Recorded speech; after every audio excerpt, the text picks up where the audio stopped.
we're selecting, inviting, being approached by a whole range of people. Without doubt, this section is the most fascinating for me because the conversation we had on the evening was that the phrase you used was, I think I have a fear of fears, which is a great line, a fear of fears. And then you talked about some possible ones and we spoke on the phone. So why don't you just chat and outline your thoughts, specifically focusing perhaps less on what fears are, perhaps more what you'd like to be able to do in a certain area that you don't feel able to do at the moment.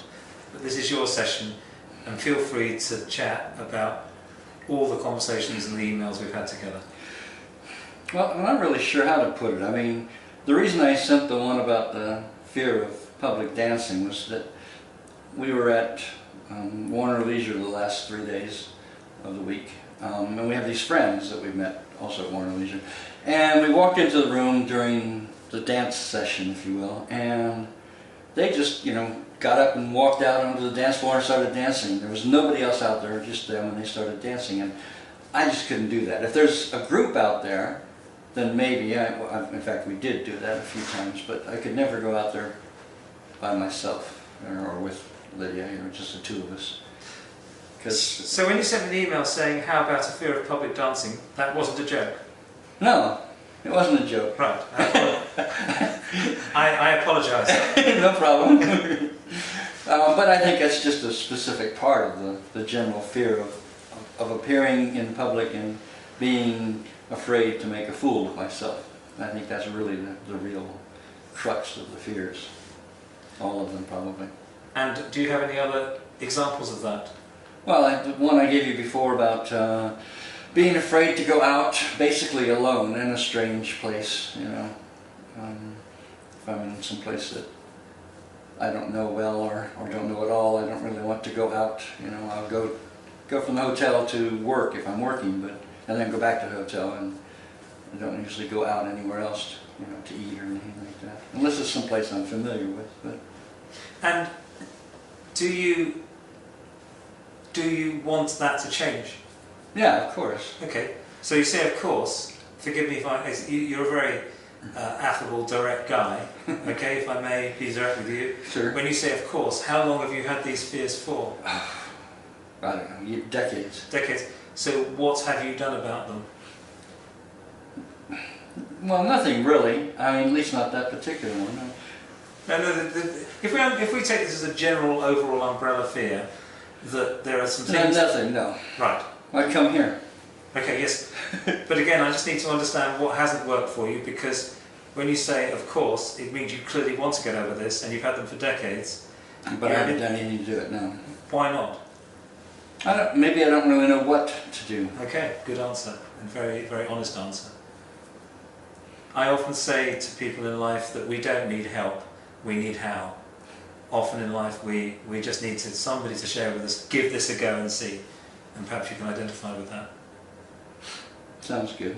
So what did Lydia, your wife, who is in the room by the way, which is why, yes, just so you know, that, so people know that, would Lydia have liked to have got up and danced, but you couldn't? Is that the situation, or did she sort of just say, okay? In that particular instance, I'm not sure. I mean, I know she likes to dance more than I do, but I'm not sure that. The reason I'm not sure that I like to dance is because either the fear of making a fool of myself, or because I don't know how to dance. I'm not sure which. Would you consider yourself to be more of a logical person, or more of an emotion? You're more of a logical person. Well, it depends. I'm actually both.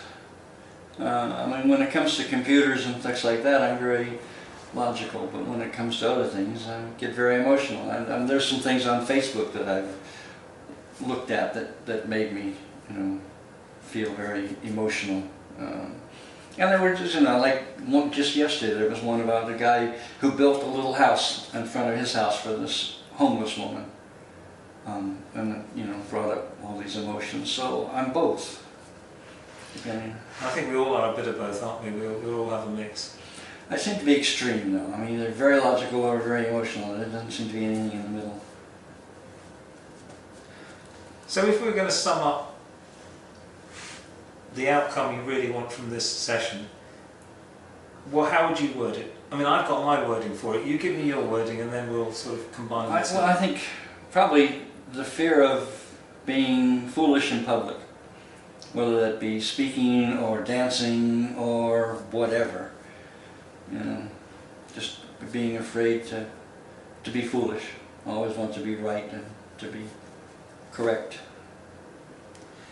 Well, the good news is that a lot of people have this fear. A lot of people. The bad news is You can't fix it. there isn't any bad news. There isn't any bad news. Because let me tell you something. When you were young, when you were first born, when you were a baby, when you were growing up, you danced. When you were a baby, you shouted.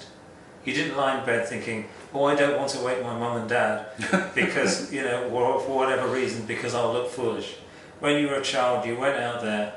It is absolutely the real you to be free, to be happy, and to basically do things without a care in the world. That's the real you.